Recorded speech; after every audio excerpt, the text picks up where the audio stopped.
परिवारों में होती हैं, हमारे साथ भी हो सकती हैं, आपके साथ भी हो सकती हैं। तो एक आज्ञा है, परमेश्वर की एक आज्ञा है, और वो जवानों के लिए भी है और बड़ों के लिए भी है, छोटों के लिए भी है, बड़ों के लिए भी है, और वो मेरे लिए भी है, आपके लिए भी है। और ये आज्ञा हमारे भले के लिए है। हम इसको बड़े ध्यान से सुने और पढ़ें, और उसको हम देखिए मेरे साथ निकालेंगे इफिसियों 6 अध्याय का, और इसका भाई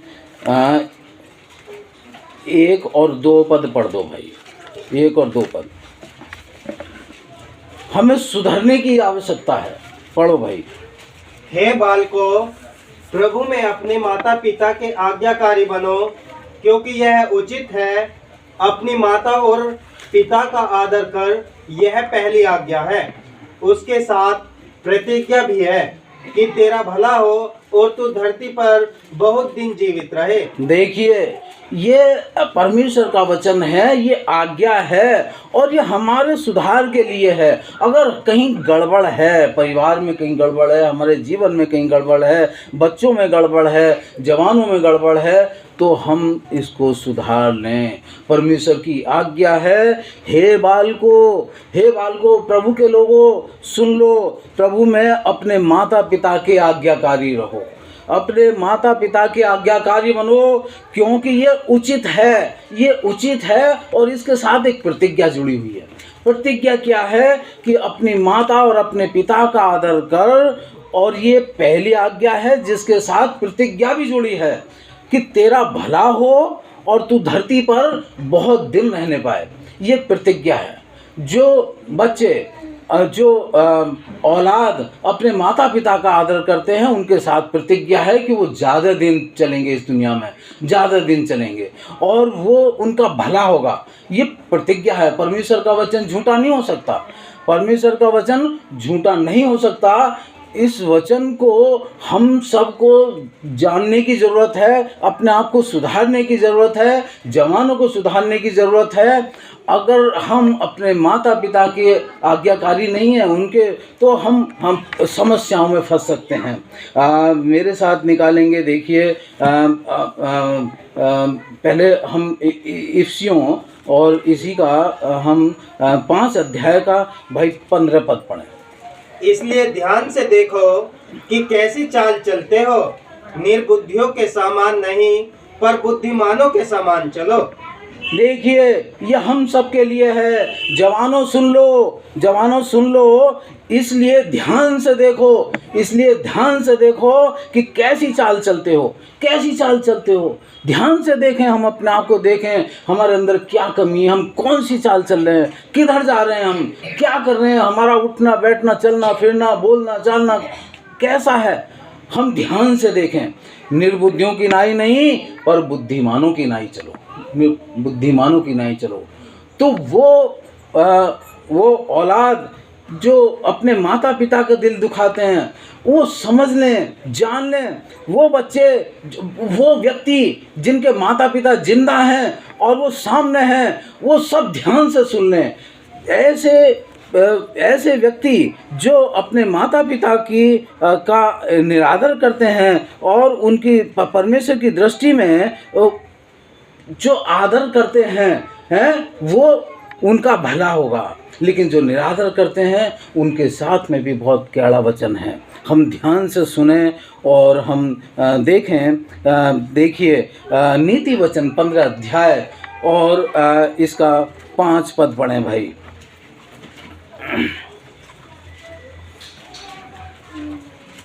मूढ़ अपने पिता की शिक्षा का तिरस्कार करता है, परंतु जो डांट को मानता वह चतुर हो जाता है। देखिए, वचन सिखा रहा है हमें कि जो औलाद, जो बेटा या बेटी अपने पिता की शिक्षा का तिरस्कार करता है, मतलब कंडम करता है, बाप की शिक्षाओं का कंडम करना, वो एक मूर्खता का काम है।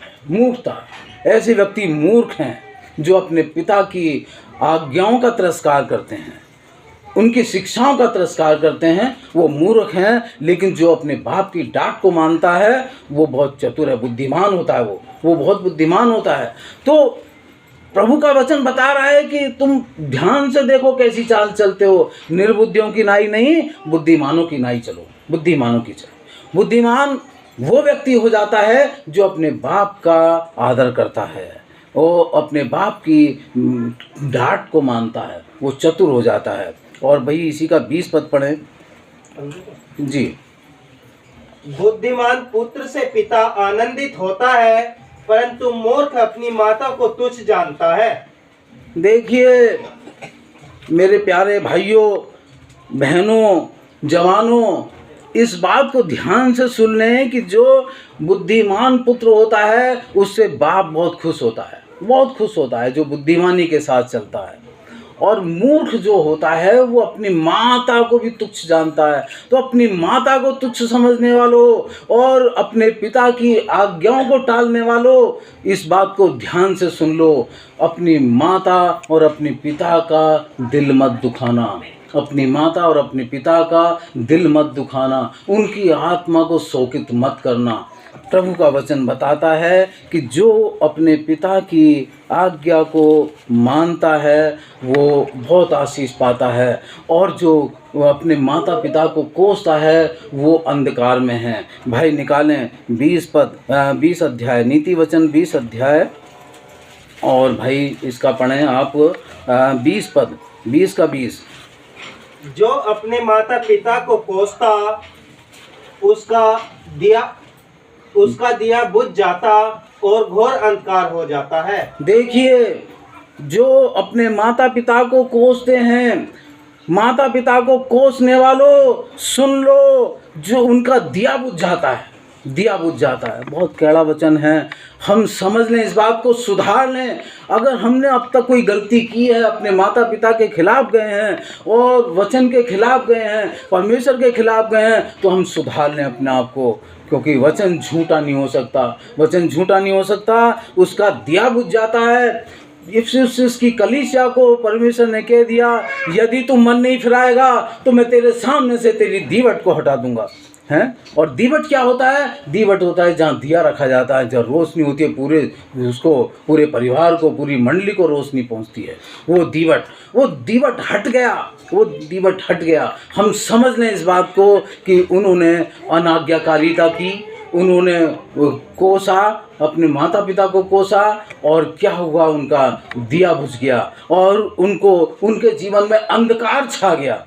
तो इसलिए माता पिता को कोसने वालों, माता पिता का अनादर करने वालों, इस बात को भली भांति समझ लें कि प्रभु का वचन झूठा नहीं हो सकता। और मेरे साथ निकालेंगे इसका नीति वचन 30 अध्याय का हम निकालें, हम सुधार लें, अपने आप को सुधारने के लिए हम यहाँ मौजूद हैं। तो हम एक ग्रुप में इकट्ठा हुए हैं ताकि हम इन बातों को समझ लें, इन बातों को ध्यान से सीख लें और ध्यान से पढ़ें। भाई नीति वचन 30 अध्याय का 17 पद।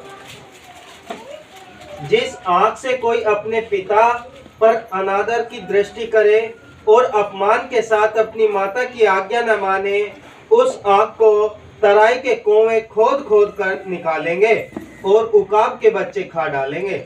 देखिए बहुत खतरनाक बात है, बहुत खतरनाक बात है। अपनी आँखों के द्वारा अपने पिता का अनादर करने वालों, अपनी आँखों के द्वारा अपने माता का निरादर करने वालों, समझ लो इस बात को कि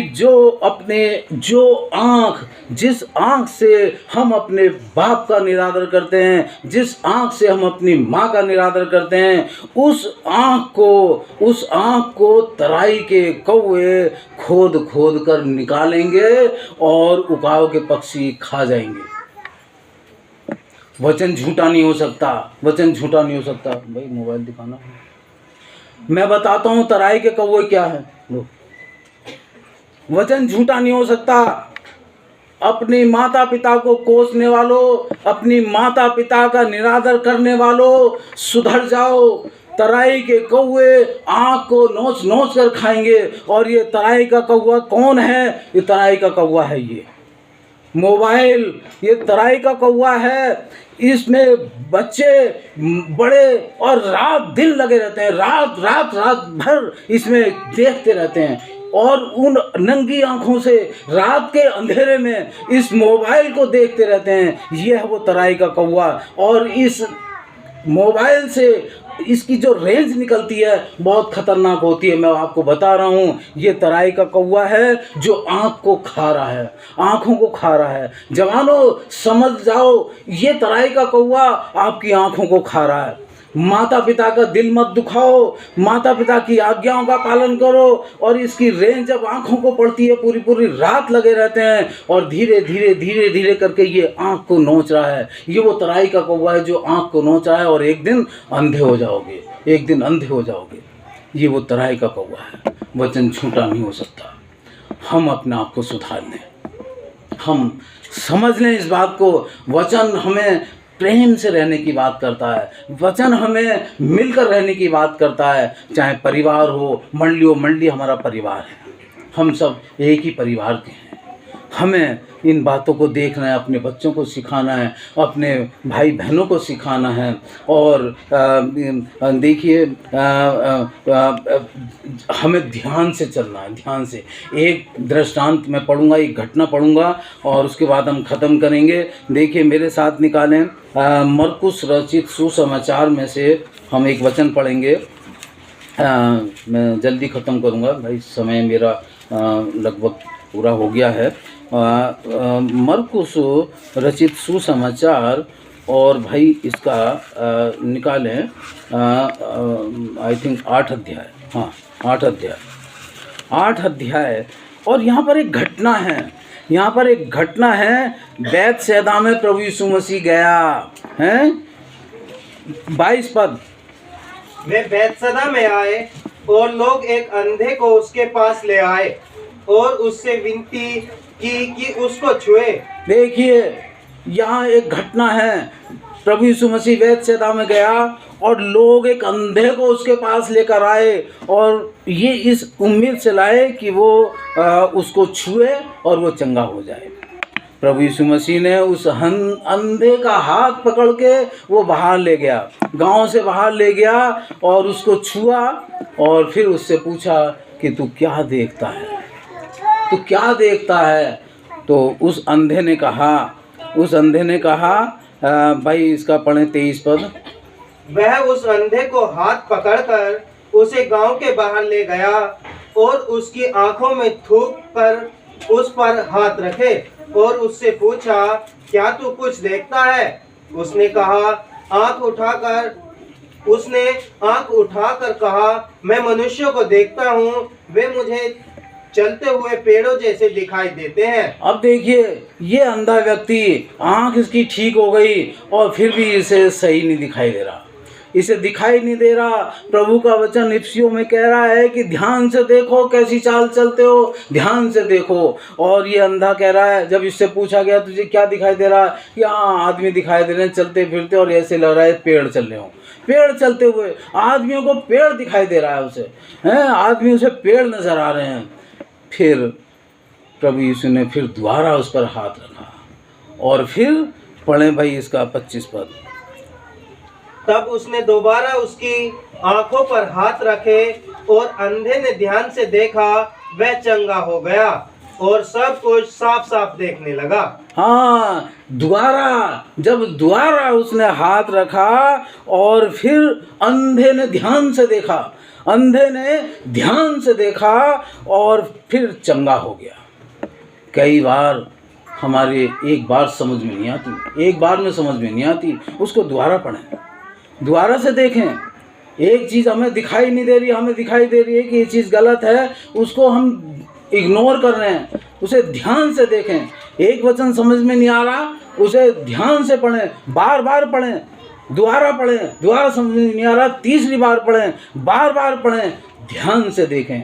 और जब उस अंधे ने ध्यान से देखा तो उसे आदमी साफ साफ दिखाई दिए, वो चंगा हो गया। प्रभु चाहता है हम ध्यान से देखें हम कहाँ गिरे हुए हैं, हम ध्यान से देखें हम कैसी चाल चल रहे हैं। प्रभु चाहता है हम अपने जीवन को सुधार लें, हम अपने परिवार को सुधार लें, हम अपनी मंडली में सुधार कर लें। कहीं गड़बड़ है, बहुत गड़बड़ है, बहुत होती है गड़बड़। हम में कोई सिद्ध नहीं है, लेकिन प्रभु का वचन हमें सिखाना चाहता है कि हम सुधर जाएं, हम सुधर जाएं। आखिर में एक पद और पढ़ के मैं समाप्त करूंगा। रोमियो 14 अध्याय।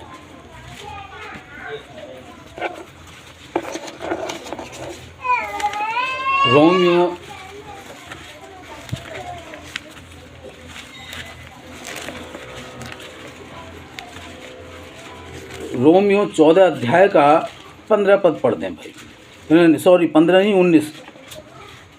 इसलिए हम उन बातों में लगे रहें जिनसे मेल मिलाप और एक दूसरे का सुधार हो। हाँ, प्रभु का वचन सिखा रहा है हम उन बातों का प्रयत्न करते रहें, बार बार प्रयत्न करते रहें। प्रभु बार बार बुलाता है, बार बार हमें संगति देता है, बार बार वचन हमारे सामने खोलता है।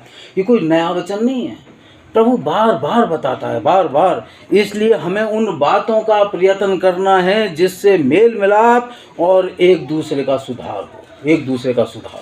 प्रभु चाहता है हम अपने जीवन को सुधार लें। प्रभु वचन पर आशीष दे।